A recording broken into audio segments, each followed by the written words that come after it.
Hi class, this is Jolene. Let's take a look at how to align type. As you can see, I've already got a 4 by 6 rectangle here that I want to put my type in. And in this case, I want to have it centered, so I've already placed a guide here for center down the vertical line. So then the next thing I'm going to do is get my type tool, but instead of just clicking and then starting to type like you normally would if you were going to create a headline or something like that, I'm going to do it a little bit different. I'm going to grab my type tool, but this time I'm going to click and drag like this. And you can see Illustrator automatically puts some type in here. So I'm going to create a verse that might go on the inside of a greeting card, for instance. But that type's pretty big, so let me reduce it to about like that. And I'll make it a little bit bigger. So I'm going to select that type and I'm going to write a quick little verse. Roses are red, violets are blue. I love graphic design and so do you. All right. So I've got my design, my little paragraph in there. I'm going to move this back over. I'm using the arrow keys to move it back into place to make sure that it's in the center.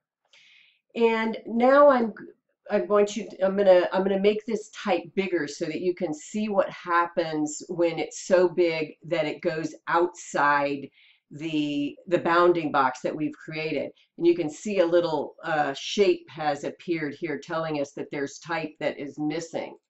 So if I go back to my selection tool and grab the corner, I can move this, drag it out, drag my bounding box out and make it bigger.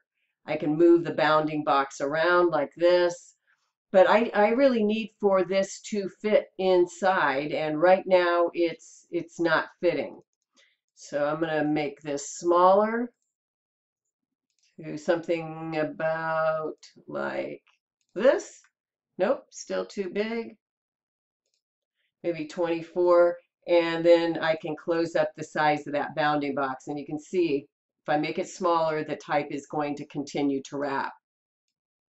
All right, so right now this type is flush left. Everything is lining up on the left.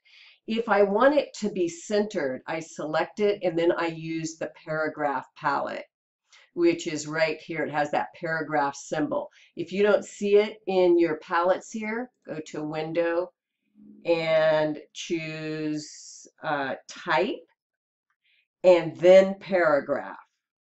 So all the palettes having to do with types are under Type. So I have it here. You need to make sure it's selected, and then I can choose Center. So now my type is not only centered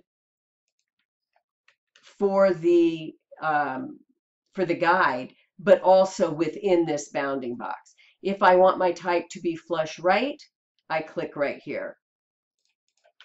I'll turn that guide off so you can see how that looks. So right now it's flush right, that's flush center, and that's flush left. And that's how you align type using the paragraph palette.